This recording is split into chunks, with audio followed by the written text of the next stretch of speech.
Hi, guys. Oh, okay. Wow, that was loud. Okay, so I want to shake things up. I have a really different way to present.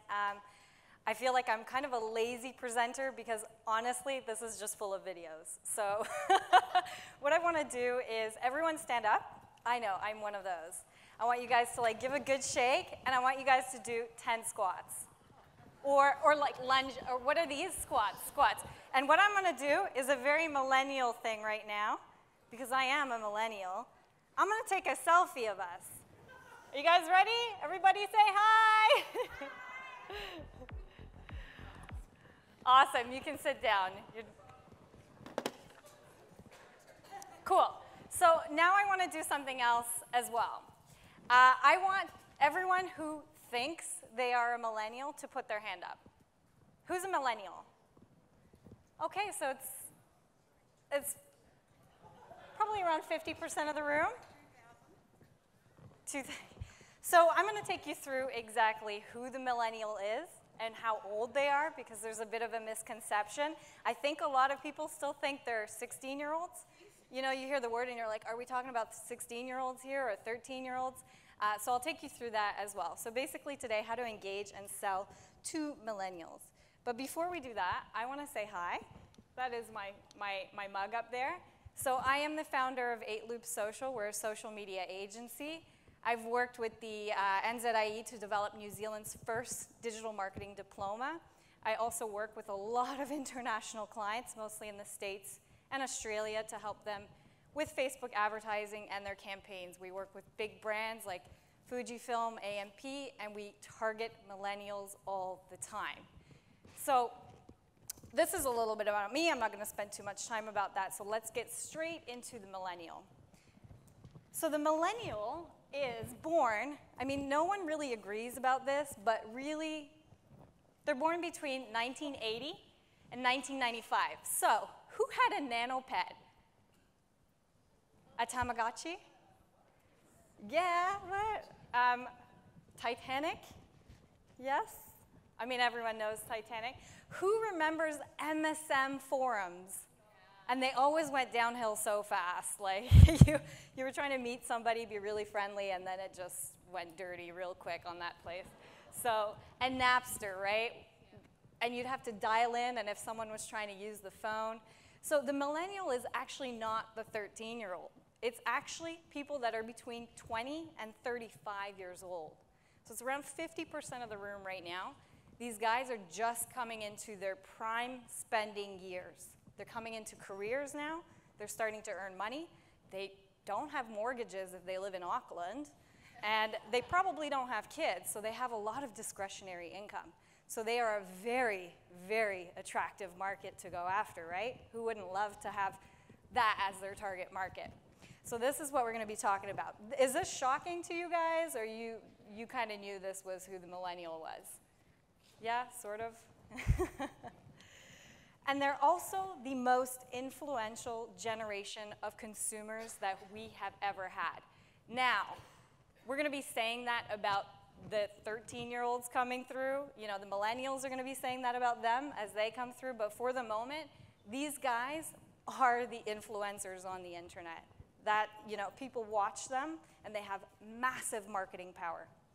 So what I really like to do is I'm like huge on listicles. I do everything by like the 5 steps or the 3 shifts or the 5 secrets. So I'm going to take you through the 7 principles to selling to a millennial and how to engage this audience, this 20 to 35-year-old. Now, when we're thinking about 20 to 35-year-old, okay, so I'm a millennial, but I'm 30. I have no shame about admitting it. And I think about a 20-year-old. My team is 20 years old, and I feel like it's like a completely different era. You know, I feel like, are we together in the same cohort? Because I'm waking up at 6 a.m. with kids poking me in the eyes, and you know, you guys are going out on Friday nights, and you know, it's so different. So there's a massive spectrum there of people as well. So you can't just bucket the millennial as like they're this young, cool, hip crowd. It's still a very big gap. There's 15 years there, right, from start to finish. So these are 7 principles that transcends age. It's more about how they grew up and the era that they've grown up in. So the first thing that you really, really need to know about this guy is that while you're busy building communities, these guys are shifting everything into micro conversations. We heard a lot about Snapchat today. We didn't really touch about WeChat, Messenger, those types of things. We touched a little bit about Facebook groups. But while we're focused on like, I need big communities, my Facebook page needs to have 20 million people on it, what's actually happening is consumers, millennials, are shifting all their conversations into micro conversations. Snapchat is the perfect example of that. So before, well, here's what I mean by that. Before, you used to go on Facebook and post, or on Instagram.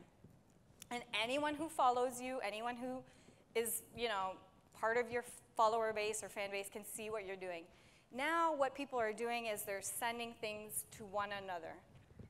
It's like private conversations. So they're using social media to connect privately, have those micro conversations.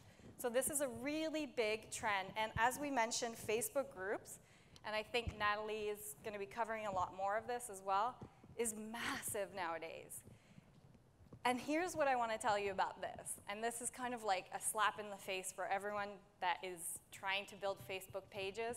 I'm a Facebook marketer, and a lot of people don't, they're like, how can you say this, Facebook probably wouldn't like me too much, but Facebook isn't social media the way that social media was intended to be. Facebook is a one-way conversation. It's you telling your audience. It's you presenting what you think your audience wants. It's not a two-way conversation. If someone posts to your page, it ends up in the little netherland of the left-hand column that no one ever sees except for their friends or family. Facebook groups, on the other hand, which are more of those micro conversations, is completely two-way. So the community is building the content. The community is engaging. And that is what social media was always intended to be. So that's the first thing. The second thing you guys need to know, and this was touched upon quite a bit, was that mobile is everything to this generation. It's absolutely everything. So we just saw, 150 times a day. I had no idea it was that many times. But certainly we are hooked on our phones. And so if you are not building campaigns, if you are not building content, if you are not building your sites, or anything for that matter, on mobile, you're just not adapting for the millennial, because those guys are on their mobile phones. They're making purchasing decisions on mobile. And here's something else that a lot of people might gasp about. Because as we shift everything into micro conversations, as mobile becomes more powerful, we're coming into the end of the website era. I know. Is anyone a web developer in here? They don't like hearing this, right? So who has heard of messenger bots? Who's been to Asia recently? Yes.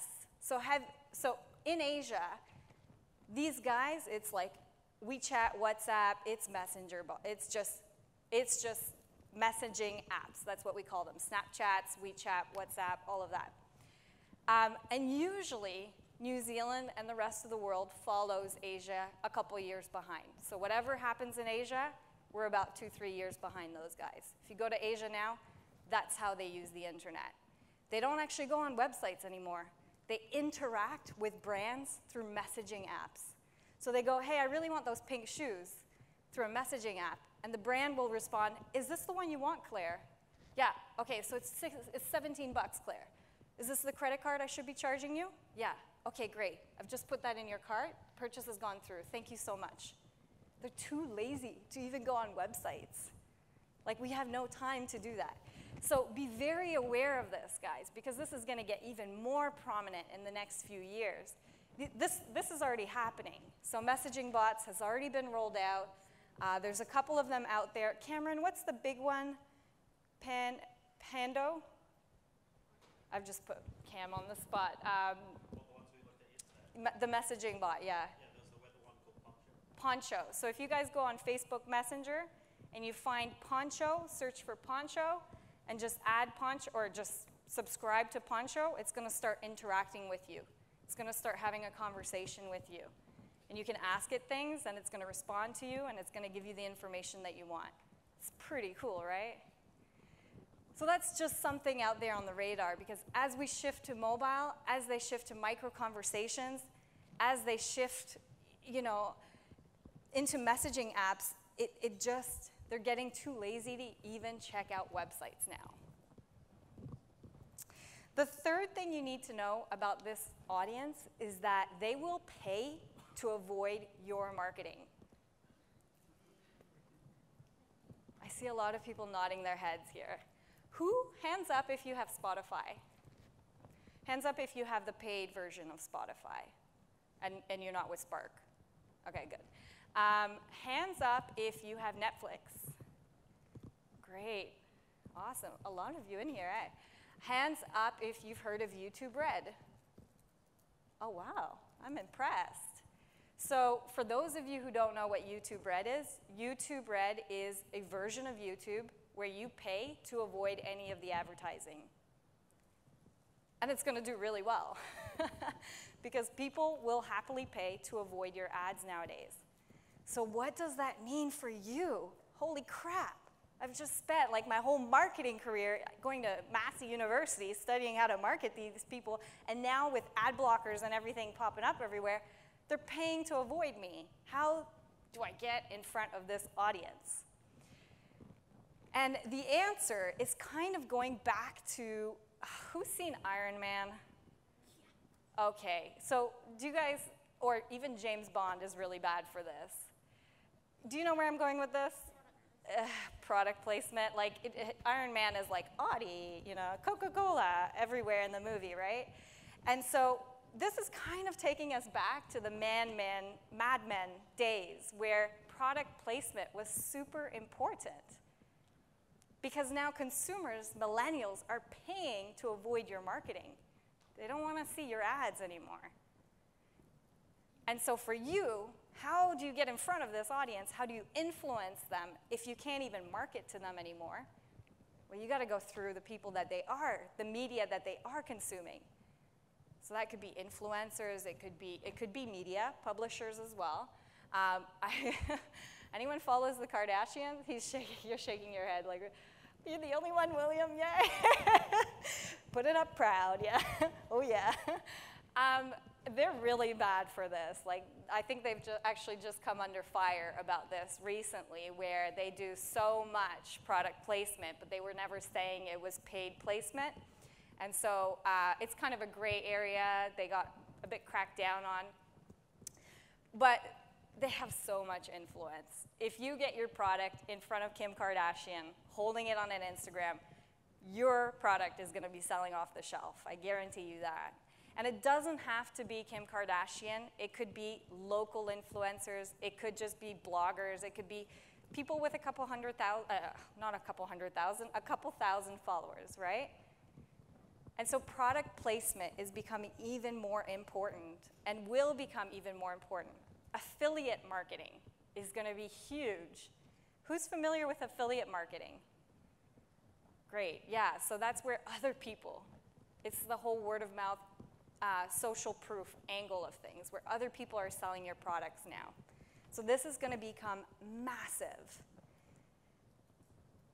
Another thing you need to do is, these guys, we are such enigmas, millennials. So we want to feel included in everything. We want the world to be a big community. We love communities, but we want it to be personalized. And we expect that nowadays, because we know that you have that data and you have the capability to have that data. So I'm going to show you a couple examples of some brands that have done personalization in a really, really refreshing way. Some of these are big brands, and I will admit they have massive budgets, and so it's not something that can be accomplished right now for you. But for sure, in a year, in 2 years, this is just going to be the norm for marketing. Hyper-targeted personalization. So this example is from Mercedes.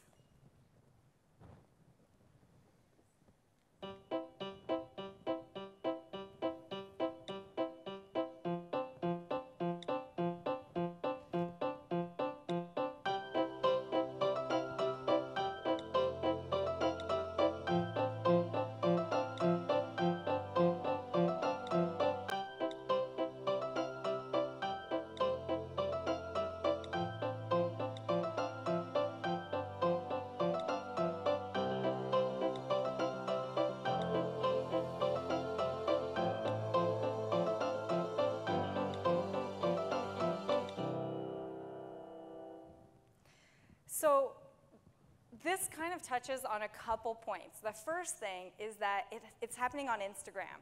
So you can have, there's web apps. I don't know if you've ever tried to buy a car recently, but they have these on their websites. But people, again, are not really going to websites as much anymore. So Mercedes was thinking, I need to target this millennial. How do I go to them, and how do I bring this personalization to them, where they can customize my offer, where they can create something for them? So this was a really, really clever way. The last time I showed this video, someone said to me, how do we create this campaign? And the answer to that is a lot of interns, because those are called sub-accounts in Instagram. Has anyone seen, everyone's seen the Coca-Cola, the Coca-Cola personalized bottle campaign that ran 2-3 years ago? So that's another example of that. Hubbard's did that recently. This was a local agency that rolled that out, and they did a really clever job where people could customize the muesli. The hyper-personalization. Netflix, these guys crush it with personalization. They use their data so wow. They know what kind of movies you like. They know what kind of TV shows you're watching. And do you guys ever open their emails? Man, it's good. It's like, oh, God, another season of Suits. God damn it. I've got to click that. There goes my weekend, you know? So they know exactly what you're after, and they're using that data to personalize their marketing to you.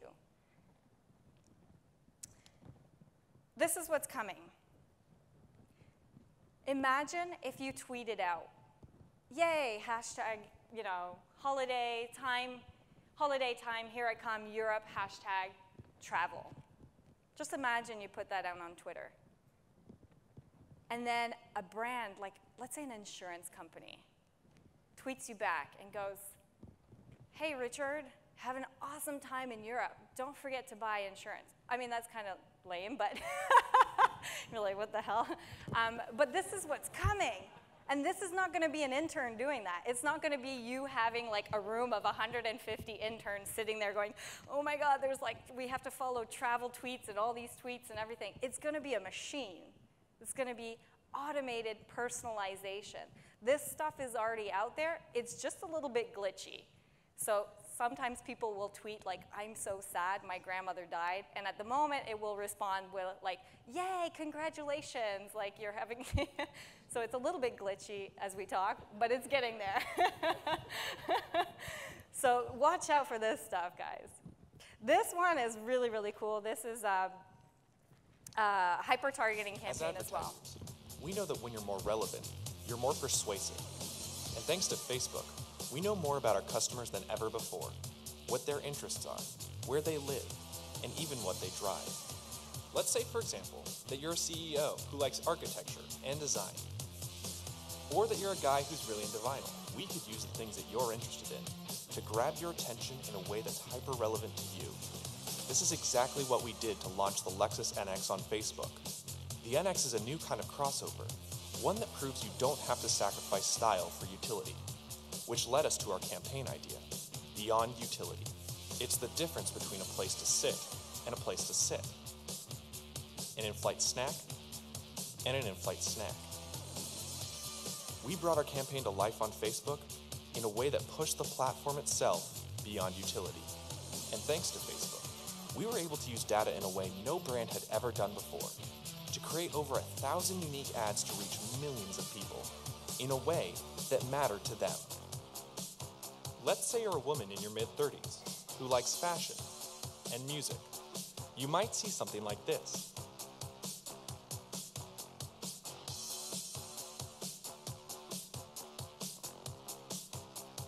Now imagine you have the same interests, but you're a man. Now imagine you're that man, but you live in LA. While the result looks effortless, figuring out how to make it all come together took a lot of hard work, sleepless nights, and math. Lots and lots of math. The results speak for themselves.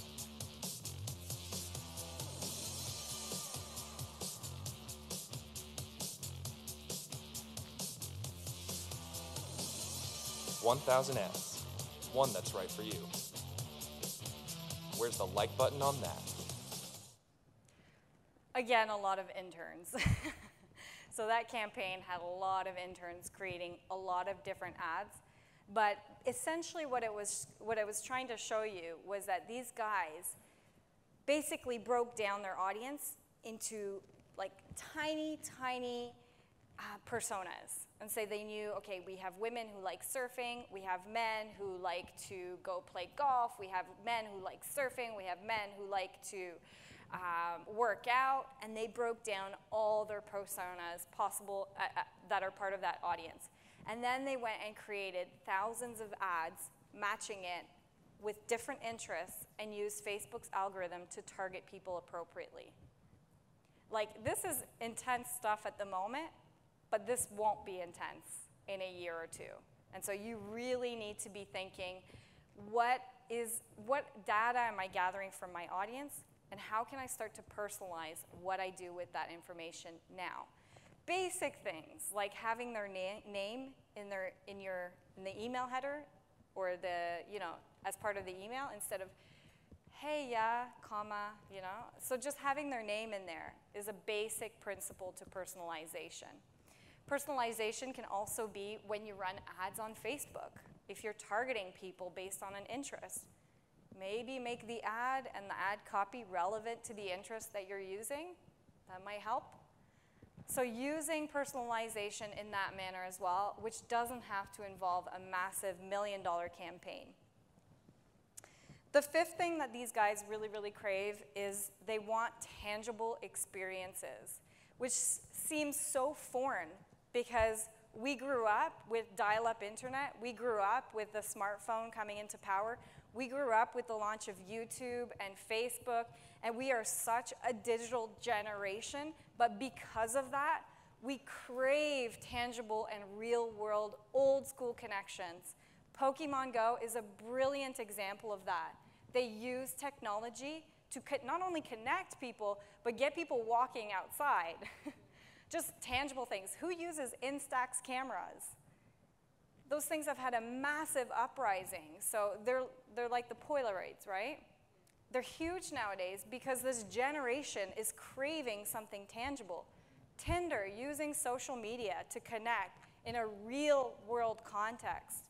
Old school connections, we really crave this tangibleness in our lives. Everything has become so digitalized that we really want that. Oreo did a really, really clever campaign around this because they understood this. So anytime you are able to create campaigns where your consumer is getting something tangible, it tends to work really well. So what they did was they were launching Oreo Minis, and they had a big campaign, and you could tweet and Instagram things, and they sent you like mini little packages in your mailbox. And it had the little hashtag as part of it, and one Oreo. And some people got pissed off. They were saying, what the hell, I just got one Oreo and it's this big, But in general, it was just such a hit because the idea of receiving mail is such an analog, old school, tangible concept that it worked really well. People love this, especially millennials. I'm going to show you a case study done by IKEA. Now, this is not really, you guys probably have seen this, and it's quite brilliant what they did. This campaign went a little bit viral, but they understood that need for tangibleness, and they tied it into the old school product catalog. You know, once in a while, something comes along that changes the way we live. A device so simple and intuitive, using it feels almost familiar.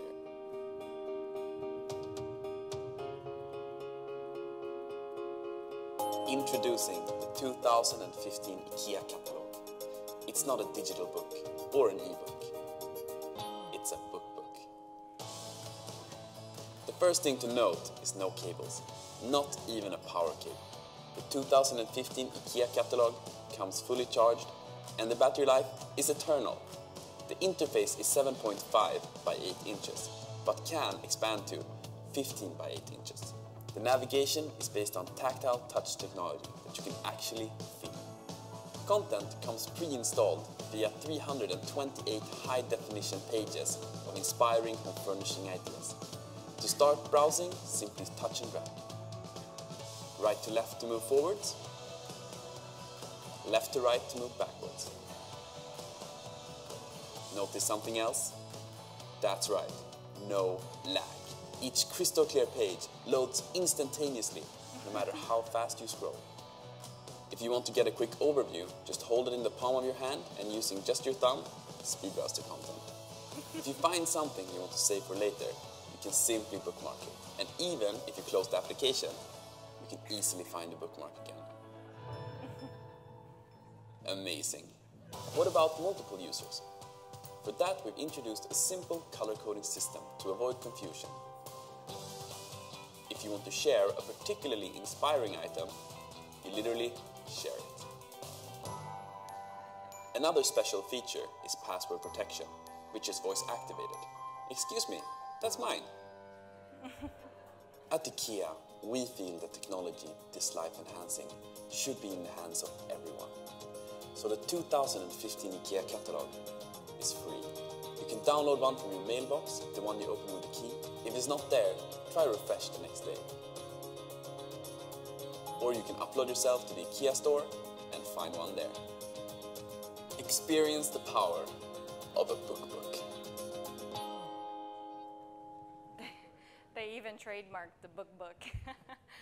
So they understood that, you know, catalogs, product catalogs in brick and mortar retail is kind of going down a little bit at the moment with technology and digital. And what they did was they created a campaign understanding the millennial and the need for this tangibleness. And humor obviously worked really well, right? And guess how many catalogs those guys got requested, right? That campaign was such a hit. So we really crave the tangible. We love when you can tie digital with something real in this world. People want to connect one-on-one. If you go in Facebook groups, what you'll see is people are trying to do meetups. They're trying to organize coffee dates with one another, even though they've never met each other. They're part of a group, and they'll say, hey, I'm in Boston as well. Let's have a coffee. And they've never met this person before. They're craving this. We're really craving those connections. And this one is huge, guys. They are your content marketing. You don't have to worry too much about your content marketing. So many marketers and businesses that we work with, they just, you know, they think that you have to go and spend thousands and thousands of dollars to create these massive content calendars. And the reality is, if you just learn to create a culture where you can consistently tap into your audience, if you're targeting millennials, they'll create the content for you. Boom. So much more effective. So I'm going to show you a couple examples of this, because I know you guys know this as well. So Spark does this really well. This is through their agency in Auckland. But who has seen the famous photography? This is a famous pop culture photography where the boyfriend follows his girlfriend around the world. Everyone's familiar with this? Sorry? Follow Me Too. Everyone's familiar with this? No? Yes. 1, 2. Oh. All right, it's actually really, really cute. The guy, you never see her face and you never see his face, but the whole project, like the whole series is just him holding her hand through different places in the world. Amazing photographs. And so what Spark did over the summer was they had a big campaign. They're trying to appeal to that millennial generation. They had a massive rebrand where they really decided to go after millennials. And what they've decided to do is focus heavily on user-generated content. And so they run campaigns where they invite, well, this particular campaign, where they had popular Instagram photos that went viral, and they invited their customers to recreate them in New Zealand. So I don't actually know where that is, but it's obviously somewhere in New Zealand somewhere. This is another one, Special K shop that was in London, where they wanted to promote a new product, and they basically looked to their audience to do this.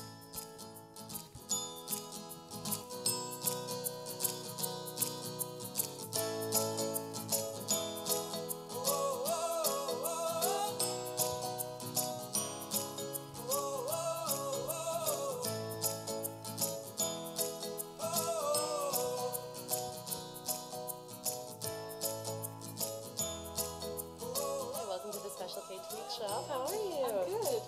Just tweet and said, okay, that's brilliant. I'm going to do it now.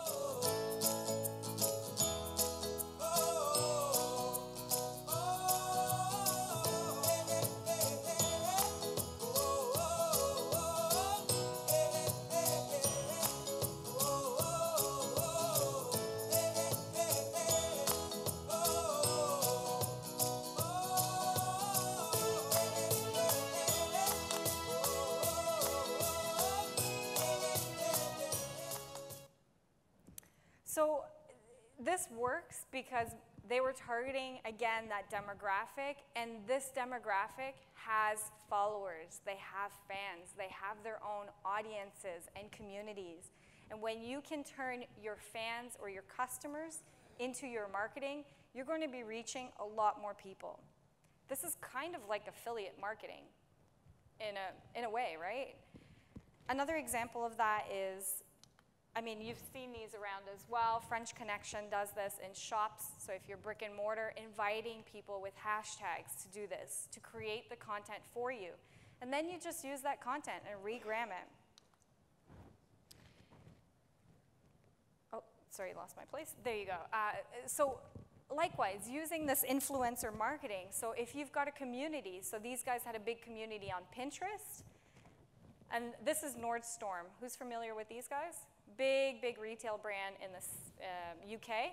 And this is not big budget stuff.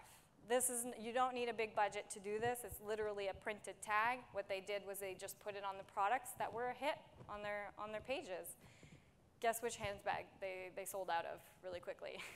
People want what people have, right? So it's really, really powerful when you can tap into digital your audiences like that and turn them into your own customers, into your own content marketing. So I'm just gonna show you GoPro. GoPro is probably the best at this. Copy 3201 out of the building.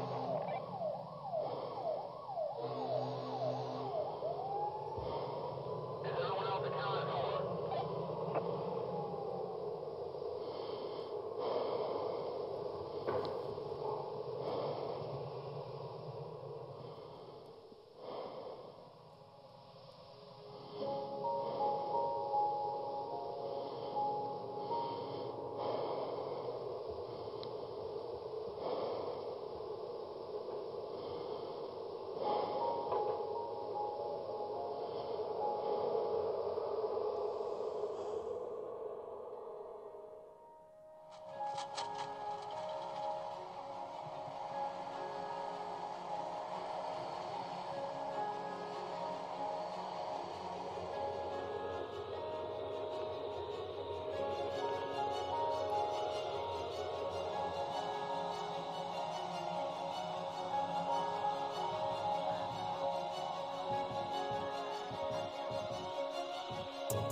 So GoPro has built, they're probably the best of the best in the market at this. They've built a culture of making their customers create the content for them, user-generated content.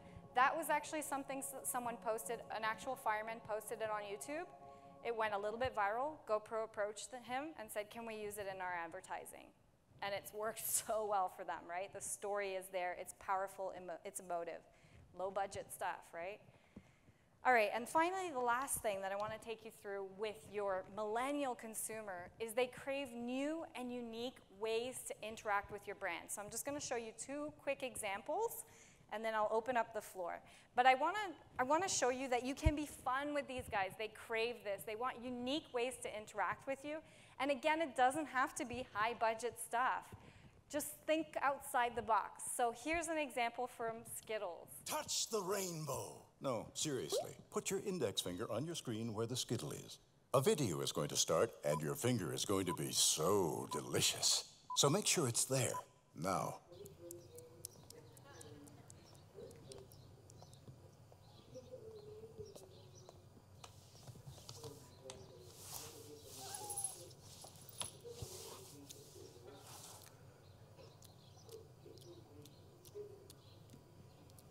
Lick the rainbow, taste the rainbow.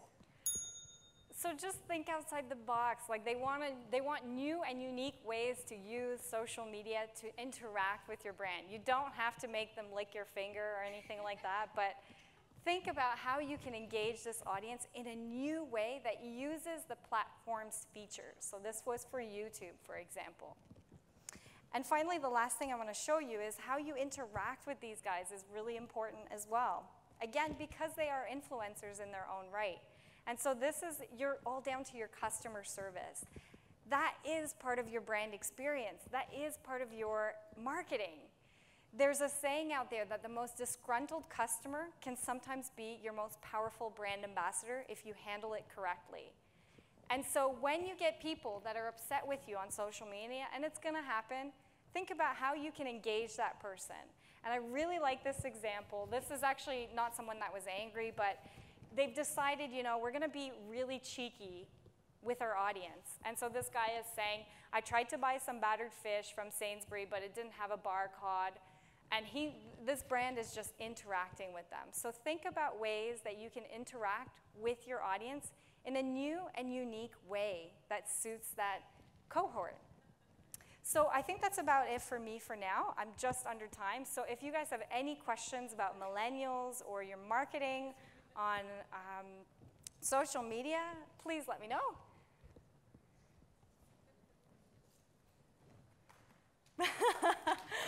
None.